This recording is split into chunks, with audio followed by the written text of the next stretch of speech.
नमस्कार। आज हम आप सबसे बात करने के लिए उपस्थित हुए हैं। नीट का पेपर लीक हुआ है और लीक होने के कारण पूरे देश भर में जिस प्रकार का वातावरण बना है वह वातावरण निश्चित रूप से दुर्भाग्यपूर्ण है। और इस तरह के इस स्तर की परीक्षाओं में प्रश्न पत्र लीक होना इतना दुर्भाग्यपूर्ण है कि आप उसकी कल्पना नहीं कर सकते। क्या, कैसे, क्यों हुआ, पूरे देश भर में शिक्षा को लेकर जिस प्रकार की मानसिकता है उसको गंभीरता से न लेने की परिस्थिति है, वह देश आज़ाद होने के बाद से लेकर अद्यतन थोड़ा या अधिक प्रभाव उसमें भले हुआ है, लेकिन वह यथावत है। अनेक बार लोग प्रश्न करते हैं कि इसको करने से लाभ क्या है। जब किसी देश या समाज में शिक्षा या चिकित्सा को लेकर इस तरह के सवाल पूछे जाते हैं कि इसको करने से लाभ क्या है, तो वह उस समाज और उस देश के भविष्य के लिए बहुत खतरनाक स्थिति होती है।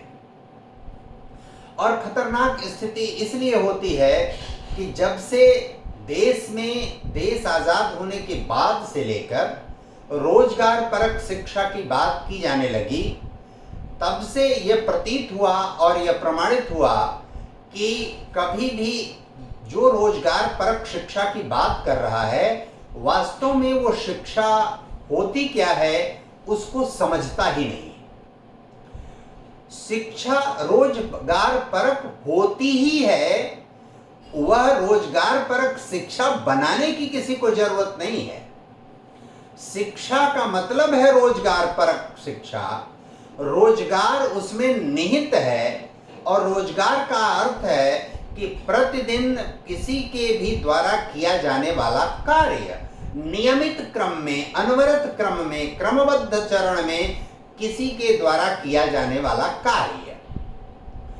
शिक्षा हमको यह बुद्धि, विवेक और कौशल देती है कि हम कार्य करें ही नहीं, कार्य का सृजन भी करें, कार्य के अवसर भी पैदा करें, कार्य की तलाश भी करें और उपलब्ध कार्य में अपना योगदान भी दें। हम पहले ही कार्य छोटा, बड़ा, अच्छा, बुरा का मूल्यांकन करने लगते हैं। रोजगार परक शिक्षा नहीं, शिक्षा का अर्थ ही है रोजगार परक होना। इस तरह का जब से वातावरण बन गया, आज भी देश और दुनिया में डॉक्टर को भगवान का दर्जा प्राप्त है। लेकिन ऐसी परिस्थिति में नीट जैसे परीक्षा में पेपर का लीक होना और ऐसे लोग, जिन लोगों ने 40-40 लाख रुपए देकर पेपर खरीदा, फिर भी नीट के परीक्षा में पास नहीं हो पाए, ऐसे 10 लोग जो बिहार में गिरफ्तार किए गए हैं, उसमें ऐसे 4 लोग शपथ पूर्वक उन्होंने बयान दिया है, बाकायदे एफिडेविट देकर बयान दिया है कि उन लोगों ने 40-40 लाख रुपया 1 साल पहले से ही साल्वर गैंग और लीक करने वाले गैंग को दे दिया था और देने के बाद भी वे पास नहीं हुए। इसका अर्थ है कि नकल करने की भी जिसके अंदर क्षमता और योग्यता नहीं है, वह एमबीबीएस करेगा, एमडी करेगा, एमएस करेगा और बहुत सारी डिग्रियां मेडिकल के फील्ड में लेगा। और लेगा ही नहीं बल्कि सबकी जांच करेगा, सबकी दवा करेगा, और दवा करेगा तो उनकी, जिनकी दवा करेगा उनकी स्थिति क्या होगी आप सहज कल्पना कर सकते हैं। ऐसे शिवनंदन कुमार, अभिषेक कुमार, आयुष राज राय, अनुराग यादव, 4 लोग ऐसे हैं जो इसके बाद भी, पेपर लेने के बाद भी पास नहीं हो पाए। दुर्भाग्यपूर्ण कहिए या सौभाग्यपूर्ण स्थिति कहिए कि आज देश और दुनिया में इंटरनेट के युग में आप कोई भी इंटरनेट आधारित क्रियाकलाप जहां जब जैसे भी संचालित करते हैं, आप प्रमाणित रूप से ट्रैक पर आ जाते हैं। चाहे आपने थोड़ा किया, चाहे आपने अधिक किया। पेपर आपने लीक किया, समय से पहले पेपर प्राप्त कर गए, डाक वेब पर उसको आपने डाल दिया, उसको किसी ने हरियाणा में, किसी ने गुजरात में, किसी ने झारखंड में उसको अपने यहाँ जब भी डाउनलोड किया या प्राप्त किया किसी भी रूप में, तो जहां से वो चला, जहां जहां उसको प्राप्त किया गया, जहां जहां तक गया, उन सभी स्थानों पर वह अपना चिन्ह छोड़ता जाता है। और इस छोड़ने के नाते चाहे झारखंड में गिरफ्तारी हो, चाहे गुजरात में गिरफ्तारी हो, चाहे हरियाणा में गिरफ्तारी हो, चाहे जहां भी जैसे भी गिरफ्तारी हो, उस गिरफ्तारी के कारण जो परिणाम आएगा वह परिणाम कितना घातक होगा नवनिहालों के लिए, नए लोगों के लिए, वह दुर्भाग्यपूर्ण है। एक ही केंद्र पर 7-7, 8-8 लोग मेरिट सूची में ऊपर के क्रम में आ जा रहे हैं, यह कितना हास्यास्पद है। इतना ही नहीं, नीट का जो पेपर होता है, एक प्रश्न पत्र उसमें 4 अंक का होता है। कोई अगर 718 और 719 अंक पा रहा है, इसका आशय है कि उसमें केवल पेपर लीक करने, सॉल्व करने में ही गलती नहीं हुई है, बल्कि बाद में उत्तर भरने के कारण मूल्यांकन में भी गड़बड़ी हुई है, और उस मूल्यांकन का जो परिणाम है वह सबके सामने देश और दुनिया के आया है। निश्चित रूप से दोषी जो होंगे 2, 4, 5, 10% ही होंगे, लेकिन 90-95% जो निर्दोष हैं, जो वास्तव में परिश्रम करके इस परीक्षा को उत्तीर्ण करना चाह रहे हैं या चाह रहे थे, या वो सफल भी हुए हैं, उनका क्या होगा यदि ये परीक्षा निरस्त हो जाती है, यदि परीक्षा की शुचिता पर सवाल खड़ा होता है। तो बहुतायत जो विद्यार्थी हैं, उनके अभिभावक हैं, जो किसी भी तरीके से इस परीक्षा को पास कर पाए हैं, उनके भविष्य के साथ बहुत बड़ा खिलवाड़ होगा। इसलिए शिक्षा मंत्री धर्मेंद्र प्रधान जी का यह निर्णय तो स्वागत योग्य है कि किसी भी दशा में यह परीक्षा रद्द नहीं होगी, लेकिन उसके आगे का जो उनका स्टेटमेंट है कि किसी भी दशा में जो भी दोषी पाए जाएंगे उनको बख्शा नहीं जाएगा, चाहे वो कोई भी हो। इस दिशा में राहुल गांधी जी का भी बयान सराहनीय है कि चाहे कोई भी नेता हो, चाहे कोई भी व्यक्ति हो, उसको इस दिशा में अगर दोषी पाया जाता है तो उसके खिलाफ अनिवार्य रूप से कार्रवाई होनी चाहिए। ऐसी निर्मम कार्रवाई इस तरह की चीजों में की जानी चाहिए, क्योंकि हजारों और लाखों की संख्या में नौनिहालों के भविष्य के साथ खिलवाड़ हो रहा है कि पुनः ऐसे लोग इस तरह की हिमाकत न कर सके।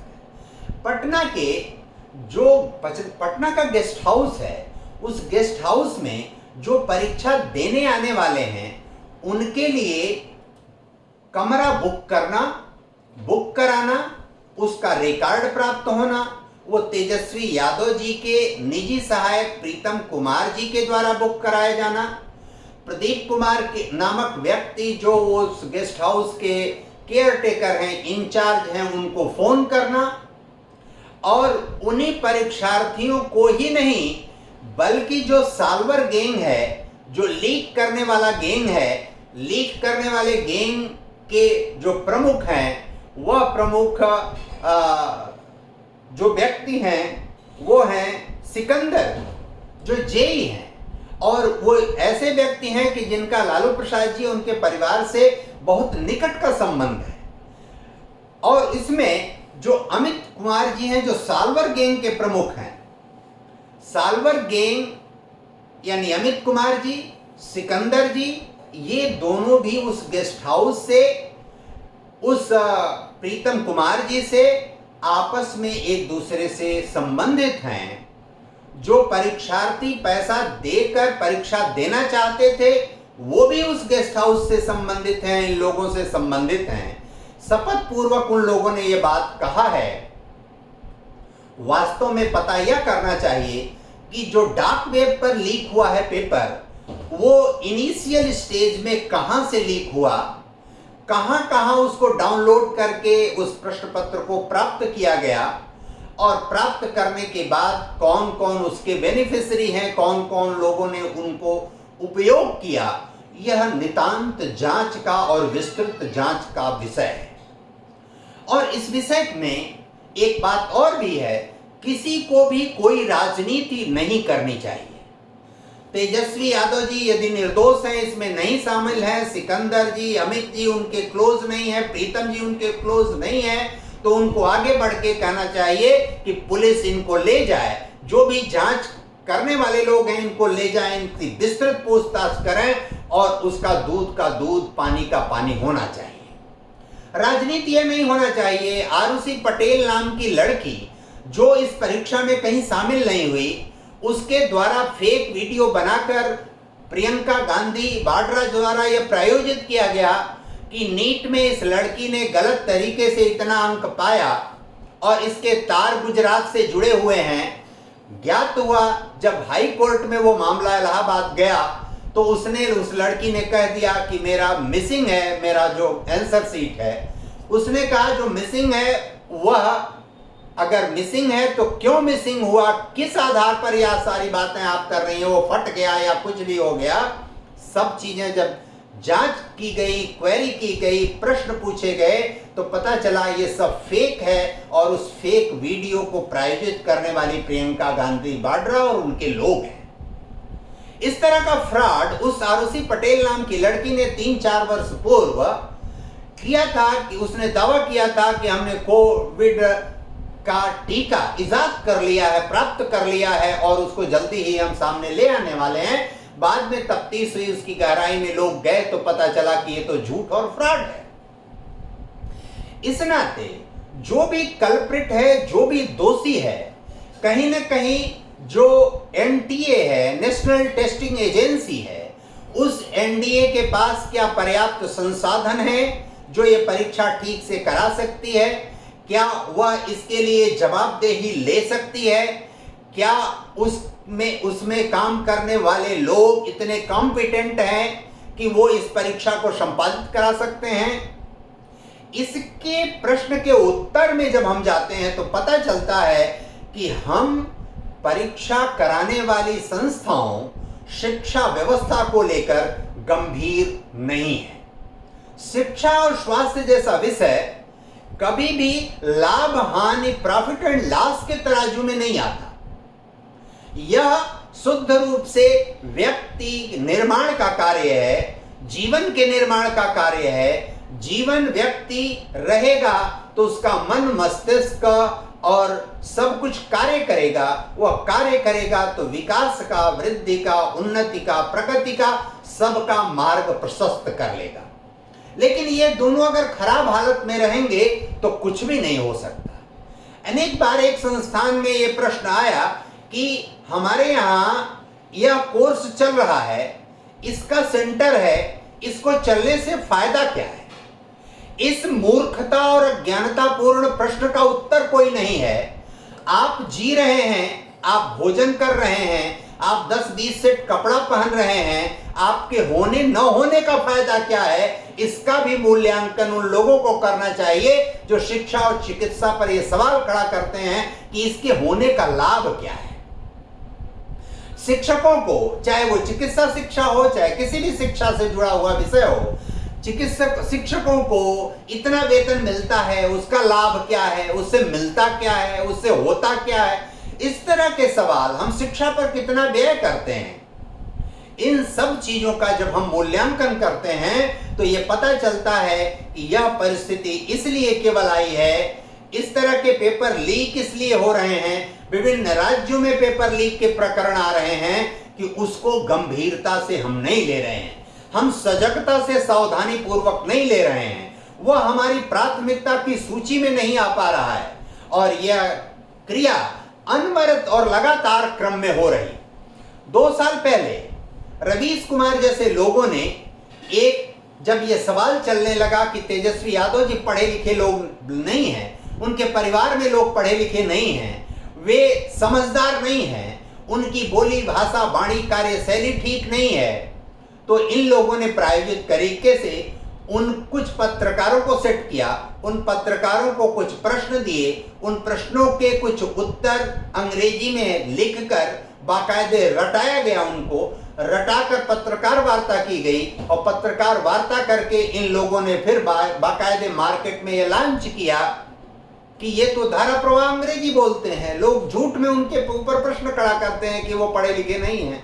ये सही है कि बहुत सारे लोग केवल स्कूल जाने, केवल सर्टिफिकेट लेने, सर्टिफिकेट कोर्स करने से ही पढ़ाई नहीं होती, ये बात ठीक है। लेकिन यह बात भी उतनी ही ठीक है कि 90-95% लोग केवल इसी माध्यम से आगे बढ़ते हैं, उनका मार्ग प्रशस्त होता है, एक तंत्रात्मक व्यवस्थित क्रम में आगे बढ़ते हैं। और ऐसी परिस्थिति जब उत्पन्न होती है तो व्यवस्था में से जब आस्था खत्म हो जाती है तो इस तरह का संकट खड़ा होता है। व्यवस्था में से आस्था समाप्त न हो, इसकी ताकीद करना, इसकी जवाबदेही लेना और देना बहुत अनिवार्य है। भारत सरकार को इस पर बहुत कठोर कदम उठाना चाहिए।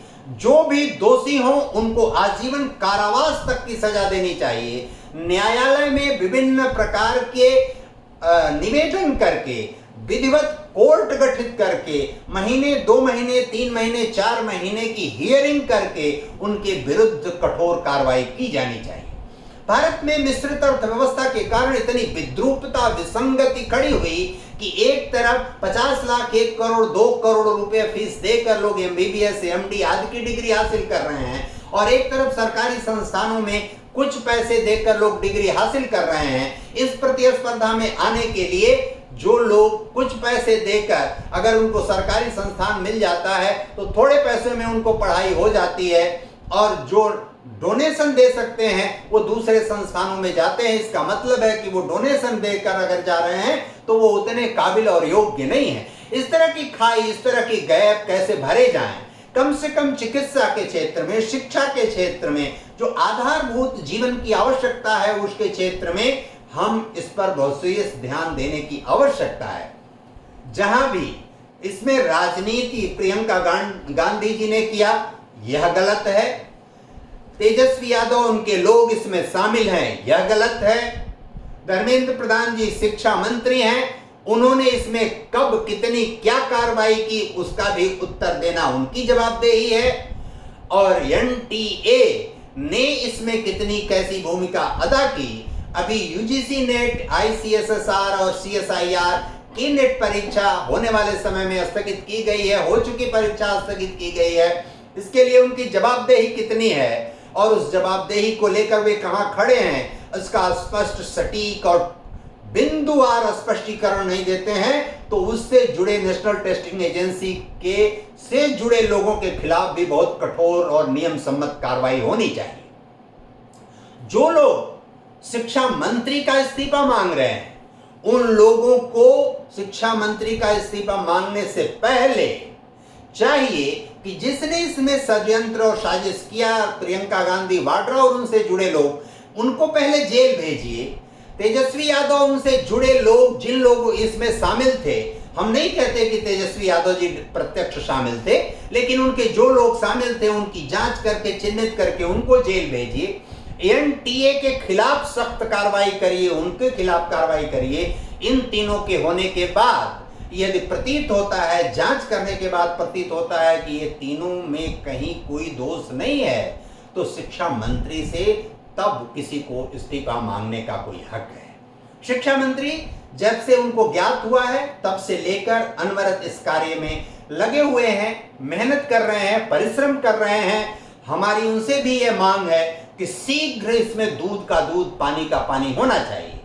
इसी विषय में दूसरी और तीसरी कड़ियों में हम कल और परसों आपसे पुनः मिलेंगे और विस्तार से इस विषय की चर्चा करते हैं। अभी इस अवसर पर इतना ही निवेदन करते हैं। धन्यवाद।